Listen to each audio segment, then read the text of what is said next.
Hi everyone, structure of atom पढ़ रहे थे हम लोग और लास्ट लेक्चर में जो है बोर्स एटॉमिक थ्योरी का लिमिटेशन हमने देखा था और उसी लिमिटेशंस में कुछ से पॉइंट जो थे उसी का एक्सप्लेनेशन के लिए आगे इस चैप्टर में नए टॉपिक्स को पढ़ेंगे हम लोग।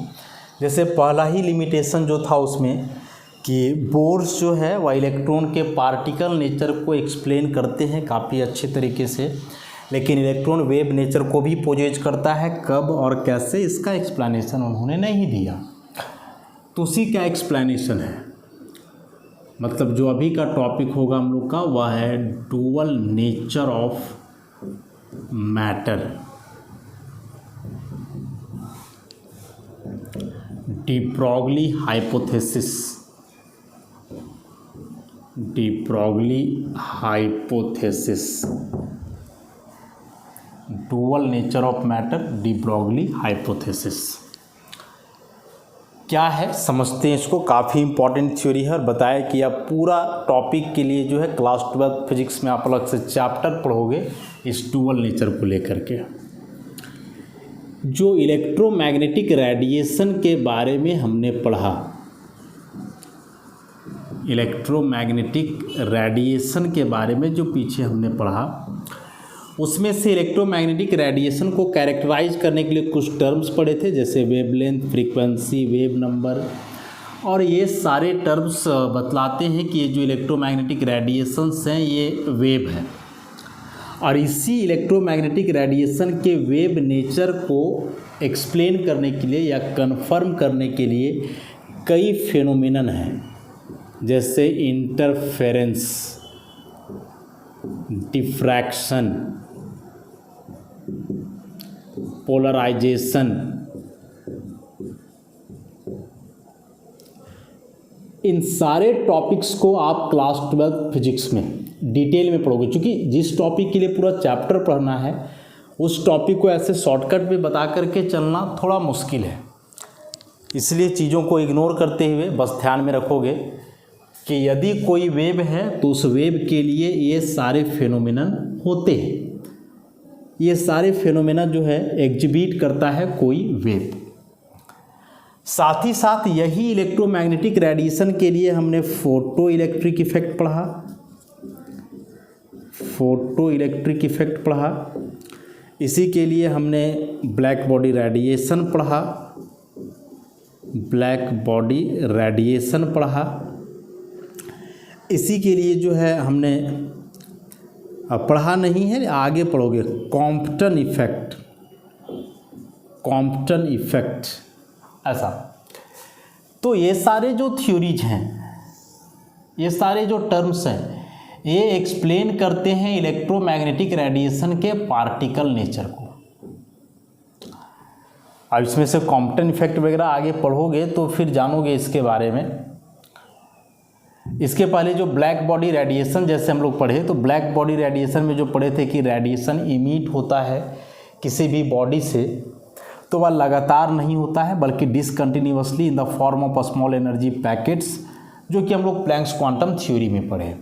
तो यदि कोई रेडिएशन कंटिन्यूअसली ना इमिट होकर के डिसकंटिन्यूअसली इमिट होता है, तो इसका साफ सा मतलब हुआ कि इसमें कोई डिस्क्रीट पार्टिकल है, तभी तो यह रुक रुक करके आ रहा होगा। नहीं तो वेव तो लगातार आएगा, कोई वेव रहेगा तो इसमें कोई डिस्क्रिप्शन नहीं होगा बीच में। तो यह जो डिसकंटिन्यूअस फ्लो है एक इलेक्ट्रोमैग्नेटिक रेडिएशन का, ये बतला रहा है कि इसमें कोई डिस्क्रीट पार्टिकल है, लोकलाइज्ड पार्टिकल। मतलब ये कहीं ना कहीं पार्टिकल नेचर को बतलाता है, जबकि ये तीनों टॉपिक जो है इलेक्ट्रोमैग्नेटिक रेडिएशन के वेव नेचर को बतलाता है। तो यहाँ दोनों आ गया, वेव नेचर भी और पार्टिकल नेचर भी, और वेव पार्टिकल दोनों नेचर आ गया। तो इसी को हम लोग बोलेंगे डुअल नेचर। तो डुअल नेचर मतलब कि जिसमें दोनों बिहेवियर हो, पार्टिकल का भी बिहेवियर हो और वेव का भी बिहेवियर हो। हालांकि ओरिजिनली वह इन दोनों में से कोई एक ही होगा।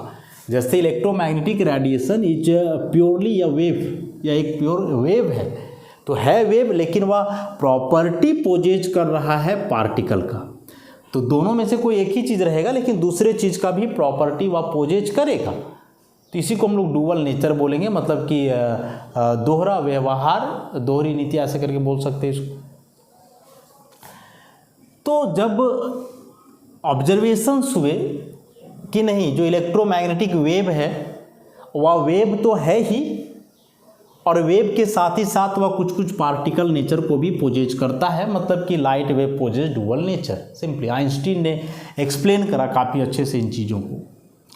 इसी को आधार मान करके 1924 में लुइस डी ब्रॉगली नाम के साइंटिस्ट ने क्या बोला कि यदि लाइट वेव है और वह पार्टिकल के जैसा बिहेव कर रहा है, मतलब डुअल नेचर है, तो electron, proton, neutron, atom, molecule जो बेसिकली पार्टिकल्स हैं, ये वेव के जैसा भी बिहेव कर सकते हैं।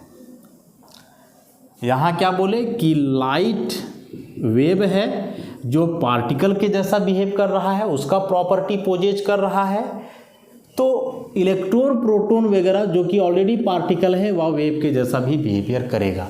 मतलब यदि वेव पार्टिकल के जैसा बिहेवियर रख सकता है तो पार्टिकल भी वेव के जैसा बिहेवियर रखेगा। यही बात कहा डी ब्रॉगली ने, आधार मान करके, इस फैक्ट को उन्होंने आधार माना और इस आधार पे बोला कि यदि वेव पार्टिकल का बिहेवियर रखेगा भाई, तो पार्टिकल भी वेव का रखेगा।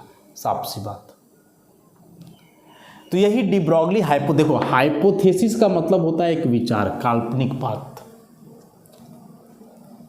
बाद में उसको एक्सपेरिमेंटली प्रूव किया जाता है, लेकिन लुइस डी ब्रॉगली जो है वो हाइपोथेसिस ही दिए। इन्होंने कोई एक्सपेरिमेंटल एविडेंस वगैरह जो है इससे रिलेटेड नहीं दिया था, बस इसको आधार मान करके अपना बात बोले कि electron, proton, neutron, atom, molecule जैसे जो पार्टिकल्स हैं वे वेव नेचर पोजेज करेंगे। और वेव नेचर पोजेज करेंगे इसका मतलब हुआ कि ये वेव बन नहीं जाएंगे, ये वेव बन नहीं जाएंगे, वेव का प्रॉपर्टी इनमें आएगा। मतलब वेव को मेजर करने के लिए जैसे वेवलेंथ वगैरह होता था, उसी प्रकार से पार्टिकल के लिए भी वेवलेंथ वगैरह हो सकता है। यही इसका मतलब हुआ। तो डी ब्रॉगली ने क्या बोला कि जैसे एटम का न्यूक्लियस में प्रोटॉन, न्यूट्रॉन है, इलेक्ट्रॉन इसके चारों तरफ रिवॉल्व कर रहा है। अब इलेक्ट्रॉन जो है वह एक माइक्रोस्कोपिक फास्ट मूविंग पार्टिकल है, माइक्रोस्कोपिक फास्ट मूविंग पार्टिकल। एक ऑर्बिट में जो इलेक्ट्रॉन का वेलोसिटी कैलकुलेट किए थे हम लोग 2.18 इंटू 10⁸ के आसपास था, मीटर पर सेकेंड या सेंटीमीटर पर सेकेंड जो भी। तो यह तो काफ़ी बड़ा वैल्यू हुआ ना, काफ़ी हाई वेलोसिटी हुआ। तो इलेक्ट्रॉन एक माइक्रोस्कोपिक मतलब कि बहुत छोटा पार्टिकल, तेज गति से घूमता हुआ पार्टिकल है। तो डी ब्रॉगली ने बोला कि इस इलेक्ट्रॉन के साथ ऐसा एक वेव जुड़ेगा जब इस ऑर्बिट में घूमेगा न्यूक्लियस के चारों ओर। अब जब वेव जुड़ रहा है भाई, तो जाहिर सी बात है कि इस वेव में ऐसा ही जो क्रस्ट और एक ट्रफ बन रहा है, मतलब कि यहाँ से यहाँ तक का जो डिस्टेंस हुआ वेवलेंथ, या वेवलेंथ भी होगा।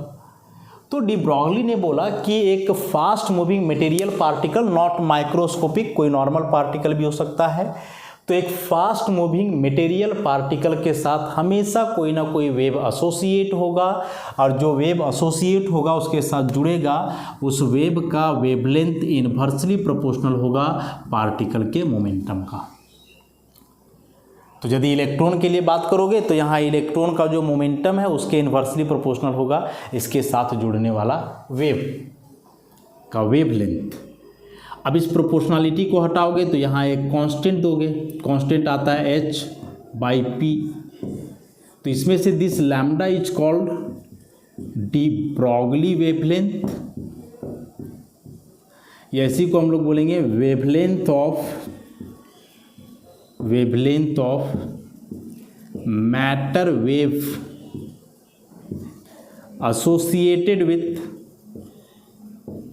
associated with fast moving material particle, कि एक तेज गति से घूमता हुआ कोई मटेरियल पार्टिकल के साथ जो वेव जुड़ेगा, मतलब जिसको कि मैटर वेव बोलेंगे, वह मैटर वेव का वेवलेंथ हुआ लैम्डा। h एक प्रोपोर्शनलिटी कांस्टेंट है जिसको हम लोग की प्लैंक्स कांस्टेंट बोलने वाले हैं, and p is the momentum of particle.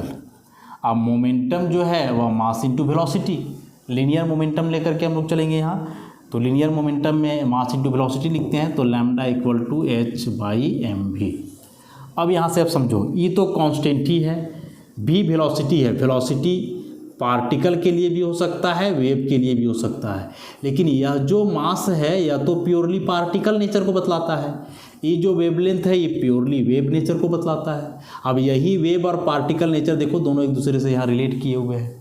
तो यह इक्वेशन बतलाता है कि वेव पार्टिकल का बिहेवियर रख सकता है या पार्टिकल भी वेव के जैसा बिहेवियर रख सकता है।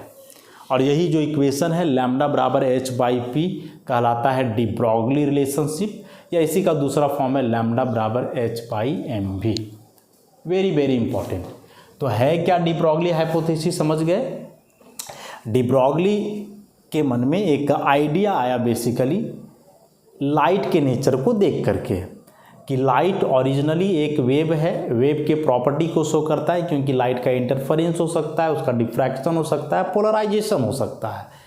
साथ ही साथ वैसे कई फिनोमेनन आए लाइट से रिलेटेड, जैसे photo electric effect, black body radiation, Compton effect. तो ये सारे फिनोमेना के आधार पे एक आइडिया आया कि लाइट पार्टिकल नेचर भी पोजेज कर सकता है। अब लाइट वेव होते हुए पार्टिकल नेचर पोजेज कर रहा है, मतलब कि उसमें डुअल नेचर है। तो इसी को आधार मान करके डी ब्रॉगली ने कहा कि लाइट वेव होकर के यदि पार्टिकल नेचर रख सकता है तो इलेक्ट्रॉन भी पार्टिकल होकर के वेव नेचर रखेगा। नॉट ओनली इलेक्ट्रॉन, कोई भी मटेरियल पार्टिकल यदि मोशन में है, वह तेज गति से घूम रहा है, तो उसके साथ हमेशा कोई ना कोई वेव जुड़ेगा और वह मैटर वेव कहलाएगा। उस मैटर वेव का देखो अंतर, लाइट जो है वह इलेक्ट्रोमैग्नेटिक वेव है। लाइट इज इलेक्ट्रोमैग्नेटिक वेव, लेकिन पार्टिकल के साथ, इलेक्ट्रॉन के साथ जो वेव जुड़ रहा है मैटर वेव। मैटर वेव और इलेक्ट्रोमैग्नेटिक वेव में क्या अंतर है आगे हम लोग देखेंगे। तो डी ब्रॉगली ने कहा कि एक फास्ट मूविंग मटेरियल पार्टिकल के साथ जो वेव एसोसिएट होगा वह मैटर वेव कहलाएगा, और चूंकि वेव है तो इसका वेवलेंथ भी होगा, और जो वेवलेंथ होगा वह उसी पार्टिकल के मोमेंटम का इन्वर्सली प्रोपोर्शनल होगा। प्रोपोर्शनलिटी हटाने के बाद कांस्टेंट हम लोग यहाँ ला रहे हैं h, तो लैम्डा बराबर h/p। यही p को mv लिखेंगे, मास इंटू वेलोसिटी, तो लैम्डा बराबर h/mv। यही जो रिलेशनशिप है इन दोनों को हम लोग जो है डी ब्रॉगली रिलेशनशिप के नाम से जानते हैं। और एग्जाम में डायरेक्ट क्वेश्चन आता है, ऐसे 3-4 फॉर्मूले दिए हुए रहेंगे, पूछेगा बतलाओ कौन इसमें से डी ब्रॉगली रिलेशनशिप है। तो मेन थीम समझ गए इसका। अब यह जो बहुत ही इंपॉर्टेंट रिलेशनशिप दिया गया डी ब्रॉगली के द्वारा, जो रिलेशनशिप मैटर और वेव को एक दूसरे से कॉरिलेट करता है, उसका डेरिवेशन ऑफ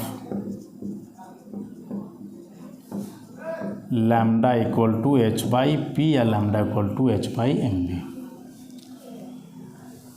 तो देखो, वेव हो या पार्टिकल हो, दोनों के साथ कुछ ना कुछ एनर्जी एसोसिएट होगा। वेव के साथ जो एनर्जी जुड़ा हुआ रहता है उसके लिए हम लोग प्लैंक्स क्वांटम थ्योरी पढ़े हैं। According to Planck's quantum theory हमने पढ़ा, और उसमें क्या पढ़े कि E equal to h nu, कि कोई भी रेडिएशन है जिसका फ्रीक्वेंसी न्यू है तो उसमें जो एनर्जी एसोसिएट होगा वह प्रोपोर्शनल होगा। फिर यहाँ से प्रोपोर्शनलिटी हटा करके कांस्टेंट E बराबर h न्यू आया था। इसी से मिलता जुलता जो है आइंस्टीन के द्वारा दिया हुआ एक इक्वेशन है, Einstein mass energy equivalence relationship, और यह दिया गया E बराबर mc स्क्वायर। 12th में जो फिजिक्स में इसका डेरिवेशन पढ़ोगे E बराबर mc स्क्वायर कहाँ आया, ये तो हम लोग डायरेक्ट देखे थे। ऐसा देखो, यहाँ न्यू जो है वह फ्रीक्वेंसी है जो वेव के लिए है, यहाँ m मास है जो कि पार्टिकल के लिए है, ऐसा। और अभी जैसा कि हमने पढ़ा कि वेव और पार्टिकल जो है एक दूसरे का बिहेवियर शो कर सकते हैं, तो फिर वेव के साथ जो एनर्जी एसोसिएट होगा वही पार्टिकल के साथ होना चाहिए, और पार्टिकल के साथ जो एनर्जी एसोसिएट हो रहा है वही उसके वेव नेचर के साथ एसोसिएट होना चाहिए। मतलब ये दोनों एनर्जी जो है आपस में इक्वल होने चाहिए। तो E है h न्यू और यहाँ हो गया mc स्क्वायर, दोनों को इक्वेट कर दो। अब न्यू को हम लोग लिख सकते हैं c by lambda, here again mc², c got cancel out, तो h बाई लैम्डा बराबर mc, इसको सुधार करके लिखोगे तो लैम्डा बराबर h बाई mc, या एक रिलेशन आया, मान लो इसको थर्ड नंबर। अब यहाँ से यह जो c है ना, यह c है वेलोसिटी ऑफ लाइट। इसी वेलोसिटी को यदि किसी पार्टिकल के लिए लिखोगे तो कोई भी पार्टिकल का जो वेलोसिटी है वो लाइट का वेलोसिटी से तो हमेशा कम होगा, तो उसके लिए हम लोग c नहीं v लिखेंगे। तो जब v लिखोगे तो lambda equal to h by M B, बस c को हटा के v कर दिए। दोनों वेलोसिटी है लेकिन ये लाइट का है पार्टिकल का है, दोनों सेम नहीं होगा, पार्टिकल का वेलोसिटी हमेशा कम रहेगा। तो यही जो आया लैम्डा बराबर h by M B, this is de Broglie relationship. इसी एम बी को जो है p लिख दो। काफ़ी आसान सा डेरिवेशन था कि एक वेव का जो एनर्जी होता है उसका फॉर्मूला, एक पार्टिकल के साथ जो एनर्जी एसोसिएट हो सकता है उसका, या कौन सा एनर्जी है, तो वही एनर्जी जो मास के डिसअपियर होने से आया है। इस इक्वेशन का यही मतलब है कि मास यदि किसी एटम का लॉस होता है तो वह मास किस में कन्वर्ट हो सकता है, एनर्जी में कन्वर्ट हो सकता है। इसलिए इसको हम लोग मास एनर्जी इक्विवेलेंस रिलेशनशिप बोलते हैं। अब यह पार्टिकल का एनर्जी है, ये वेव के लिए है, और वेव पार्टिकल एक दूसरे के इक्विवेलेंट है, एक दूसरे के प्रॉपर्टी को एग्जिबिट कर रहे हैं, तो यह दोनों एनर्जी आपस में इक्वल होगा। बस इक्वेट करके काट छाड़ करके आ गया, लैम्डा बराबर h बाई एम बी या लैम्डा बराबर h by P. So this is the derivation of de Broglie hypothesis या डी ब्रॉगली रिलेशनशिप। अब यह जो डी ब्रॉगली रिलेशनशिप आया, इससे रिलेटेड कुछ इंपॉर्टेंट कंक्लूजन्स इस फॉर्मूला के आधार पे।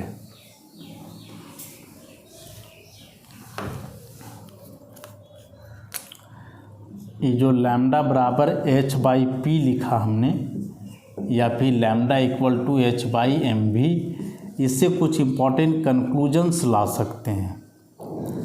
और कंक्लूजन्स क्या ला सकते हैं कि लैम्डा इन्वर्सली प्रोपोर्शनल टू भी, lambda inversely proportional to M. Velocity particle का जितना ज़्यादा होगा उसके साथ जुड़ने वाले वेव का वेवलेंथ उतना कम होगा। पार्टिकल का मास जितना ज़्यादा होगा उसके साथ जुड़ने वाले वेव का वेवलेंथ उतना कम होगा। उसके बाद मान लें कि किसी पार्टिकल का वेलोसिटी जीरो है, तो जीरो वेलोसिटी का मतलब कि पार्टिकल रेस्ट में है। अब यदि वह पार्टिकल रेस्ट में जीरो वेलोसिटी है तो इसका वैल्यू यहाँ पुट करो, तो लैम्डा बराबर h बाई एम बी, भी की जगह जीरो, तो h बाई जीरो मतलब कि infinity. So lambda is infinity, मतलब कि यदि कोई पार्टिकल रेस्ट में है तो उसके साथ जो वेव जुड़ेगा उसका वेवलेंथ इन्फिनिटी है। इन्फिनिटी वेवलेंथ का मतलब समझ रहे हो कि इस वेवलेंथ को मापा ही नहीं जा सकता है, और जिस वेवलेंथ को तुम माप नहीं सकते हो तो फिर कैसे तुम बोलोगे कि उसके साथ वह वेव जुड़ रहा है कि नहीं जुड़ रहा है। इसका मतलब कि यदि कोई पार्टिकल रेस्ट में है तो उसका वेव नेचर नहीं होगा, वह वेव नेचर पोजेज नहीं करेगा। तो कोई भी पार्टिकल का वेव नेचर तभी हो सकता है जब वह मोशन में हो, तेज़ गति से मूव कर रहा हो तब। रेस्ट में रहने से उसके साथ वेव नेचर कभी भी एसोसिएट नहीं होगा। तो इससे रिलेटेड एक इम्पॉर्टेंट क्वेश्चन कि which one has maximum या which one will have maximum de Broglie wavelength if they all possess same velocity. Option में है इलेक्ट्रॉन, या इलेक्ट्रॉन वगैरह ना दे करके ऐसे दे दे, beta particle, alpha particle, nucleon, D में, या बॉल ऑफ मास 100 ग्राम। ऐसा तो ये 4 पार्टिकल्स हैं, beta particle, alpha particle, nucleon और एक बॉल है जिसका मास 100 ग्राम है। बोल रहा है कि इन चारों का जो वेलोसिटी है वो सेम है। तो बताओ डी ब्रॉगली वेवलेंथ मैक्सिमम किसका होगा। तो देखो डी ब्रॉगली वेवलेंथ डिपेंड करता है मास और वेलोसिटी पे, चूँकि एच ऑलरेडी कांस्टेंट है। अब इसमें से भी कांस्टेंट ही बता दे रहा है कि सबका वेलोसिटी सेम, तो फिर यह लैम्डा डिपेंड किया किस पर, मास पे, और चूँकि मास का यह इन्वर्स है। आप पूछ रहा है कि वेवलेंथ मैक्सिमम, तो वेवलेंथ मैक्सिमम उसी का होगा जिसका मास मिनिमम होगा, तो मास निकालो सबका। सो बीटा पार्टिकल क्या होता है, बीटा पार्टिकल इज इलेक्ट्रॉन जिसका मास 10⁻⁻31 kg के आसपास, या AMU में 0.0005493 AMU। Alpha particle is helium 2+ जिसका मास 4 AMU। न्यूक्लियन होता है न्यूट्रॉन प्लस प्रोटॉन दोनों मिला करके, तो दोनों मिलाओगे तो मास तो ज़्यादा ही होगा, बहुत ज़्यादा हो जाएगा, और इसका मास दिया हुआ है 100 ग्राम। अब यदि इन सारे मास को कंपेयर करोगे तो देखो इसका AMU का मास इतना कम है 0.00 में, जबकि अल्फा का 4 AMU है। यहाँ न्यूट्रॉन प्रोटॉन का मिलाओगे तो इससे तो मास ज़्यादा ही आएगा, है दोनों का मिला करके 2 AMU के आसपास आता है मास। और ये बॉल के इस मास को कन्वर्ट करोगे AMU में तो ये भी जो है सो कहीं ना कहीं ज़्यादा ही आएगा। तो कुल मिलाकर के सारे मास को कंपेयर कर रहे हैं तो मिनिमम मास किसके लिए आ रहा है, बीटा पार्टिकल के लिए, इलेक्ट्रॉन के लिए। तो यदि उसका मास मिनिमम है तो उसी का वेवलेंथ जो है मैक्सिमम होगा, मतलब the correct answer is beta particle. तो ऐसा क्वेश्चन जो है बड़ा ही फ्रीक्वेंटली एग्जाम में पूछा जाता है इस डी ब्रॉगली हाइपोथेसिस से रिलेटेड। तो फॉर्मूला केवल याद रखोगे, लैम्डा बराबर h/p h/mv। डेरिवेशन आसान था। इंपॉर्टेंट कंक्लूजन हम लोग देख लिए कि यह D Broglie wavelength velocity mass का इन्वर्सली प्रोपोर्शनल, पार्टिकल रेस्ट में है तो वेव नेचर उसमें नहीं आएगा, और उससे रिलेटेड ऐसा क्वेश्चन।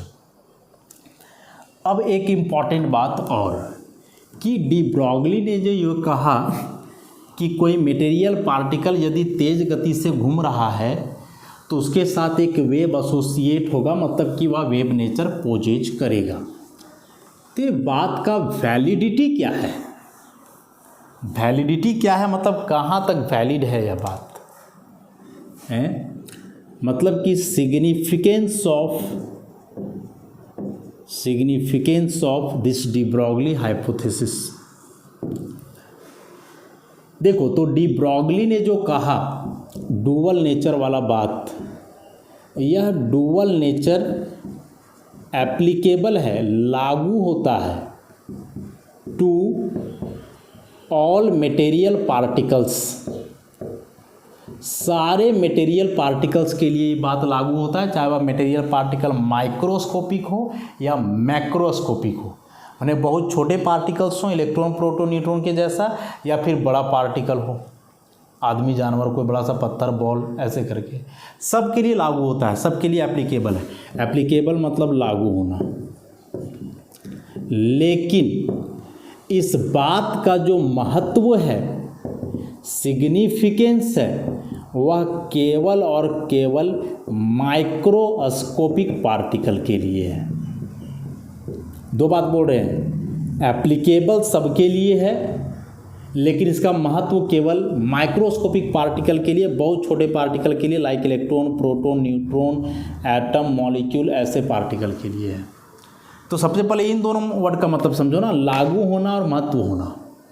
जैसे मान लो किसी देश या राज्य में कोई कानून बनता है तो लागू सबके लिए होता है, पूरे देश में जितने भी लोग हैं हर एक सिटीजन के लिए वह कानून लागू होता है।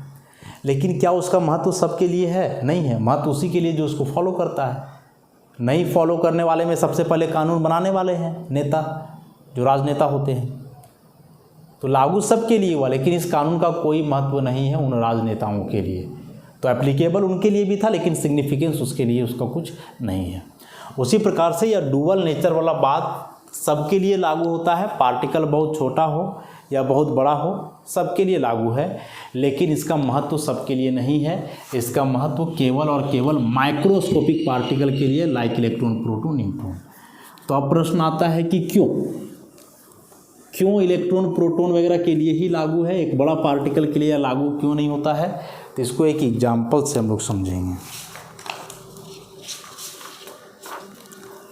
और एग्जाम्पल के लिए ऐसे समझें, मान लें कि एक इलेक्ट्रॉन है जिसका मास तो जान ही रहे हो 9.4 109 into 10 to the power -31 kg। मान ले इसका वेलोसिटी जो है 2 into 10 to the power 8 meter पर सेकेंड मान लेते हैं ऐसा। उसी प्रकार से एक टेनिस बॉल ले लिया जाए और इस टेनिस बॉल का मास मान लो है 100 ग्राम। केजी में लिखोगे तो 100 को 1000 से डिवाइड कर दो तो ये आ जाएगा 0.1 kg। और वेलोसिटी वही रखो जो इलेक्ट्रॉन का है, 2 into 10 to the power 8 meter पर सेकेंड। एक इलेक्ट्रॉन कंसिडर करा हमने, मास फिक्स्ड है, वेलोसिटी इतना ले लिए। एक टेनिस बॉल कंसिडर किए जिसका मास 0.1 kg है, 100 ग्राम, और वेलोसिटी उसका वही है जो इलेक्ट्रॉन के लिए है। तो दोनों के लिए डी ब्रॉगली वेवलेंथ निकालो। लैम्डा बराबर h/mv 6.626 into 10 to the power -34 joule second, 9.109 into 10 to the power -31 kg into 2 into 10 to the power 8 meter पर सेकेंड। यूनिट को सबसे पहले यहाँ से सॉल्व करोगे तो बताएं पीछे कि जूल को हम लोग लिख सकते हैं केजी मीटर स्क्वायर पर सेकेंड स्क्वायर। तो ये केजी ख़त्म, एक मीटर से मीटर ख़त्म, ये बन जाएगा पूरा पर सेकेंड, ये भी ख़त्म, तो बचेगा ओवरऑल मीटर। तो इसको सॉल्व करोगे 6.626 9.109 इंटू 2, ये 10 का पावर -34, 10 का पावर -8 +8 है ना, ऊपर जाएगा तो -8, और ये 10 का पावर +31 मीटर। इस पूरे डाटा को आप सॉल्व करोगे तो ये आएगा 0.3637, और ये कितना हो जाएगा, ये जाएगा 10 टू द पावर -11 मीटर। इसको यहाँ कर दो पॉइंट को, तो 3.6 ही लेकर के चले, 10 टू द पावर -12 मीटर, मतलब 3.6 पिकोमीटर। इतना आया वेवलेंथ, जो इस मूविंग इलेक्ट्रॉन के साथ वेव जुड़ा है उसके लिए वेवलेंथ। अच्छा, 3.6 पिकोमीटर। वही कैलकुलेशन यदि इधर के लिए करें तो लैम्डा इक्वल टू h/mv, यहाँ से भी वही सब करना होगा।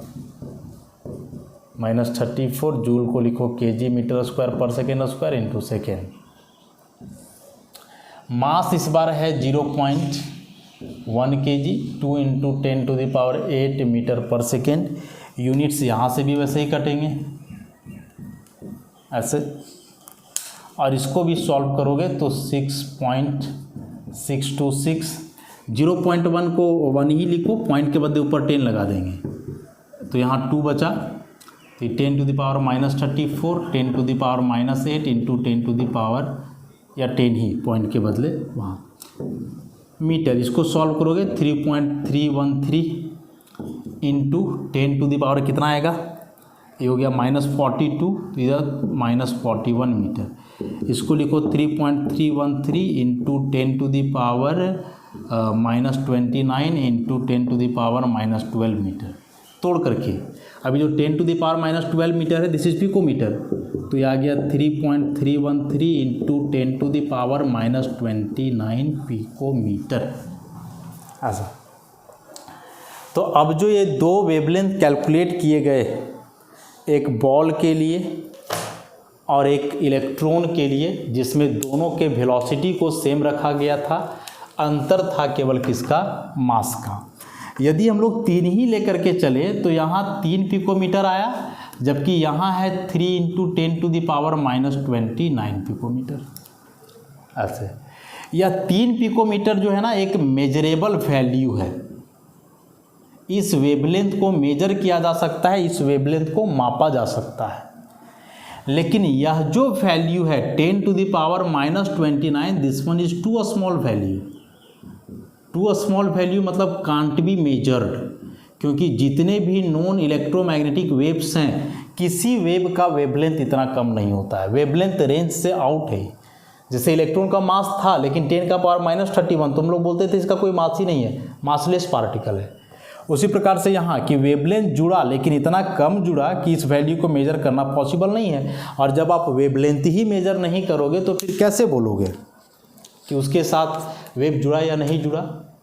जैसे मान लो कि हम बोले कि आज तुम लोग को पैसा मिलेगा, कुछ पैसा, कुछ रुपया दिया जाएगा तुम लोग को। खुश हो गए तुम लोग। हम बोलेंगे कितना दिया जाएगा, तो 0.0000001 रुपया दिया जाएगा। पैसा दे रहे हैं, लेकिन जो दे रहे हैं क्या तुम उसको बोलोगे कि हाँ पैसा मिला है? नहीं, क्योंकि जितना पैसा तुम लोग को मिला उससे तुम कुछ भी नहीं कर सकते हो, कोई वैल्यू ही नहीं है उसका मार्केट में। तो इसी प्रकार से यहाँ है कि वेव जुड़ा, वेवलेंथ आया, लेकिन इतना कम आया कि इसको मेजर ही करना पॉसिबल नहीं है, कोई वैल्यू ही नहीं है इसका।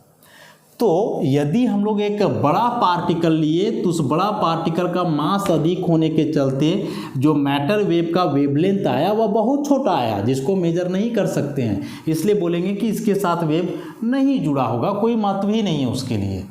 और इसके साथ वेव जो जुड़ा उसका वेवलेंथ एक मेजरेबल रेंज में आया, मतलब जुड़ा है इसके साथ। तो ज़रा ऐसे देख लो कि जो बॉल था इसका मास 0.1 kg लिए, सो ही हाल था। तो यदि कोई बड़ा सा और पार्टिकल है, कोई आदमी ले ले जिसका वजन 50 किलो है, तब तो और भी वेवलेंथ छोटा आएगा। मास बढ़ने से वेवलेंथ छोटा ही होते जाएगा, और इतना छोटे होते जाएगा कि फिर वो मापना पॉसिबल नहीं रहेगा। तो डी ब्रॉगली ने जो बात बोला, डी ब्रॉगली का जो हाइपोथेसिस रहा डुअल नेचर का, यह हाइपोथेसिस लागू सबके लिए होता है, लेकिन इसका महत्व केवल माइक्रोस्कोपिक पार्टिकल के लिए है, बड़े पार्टिकल के लिए नहीं है।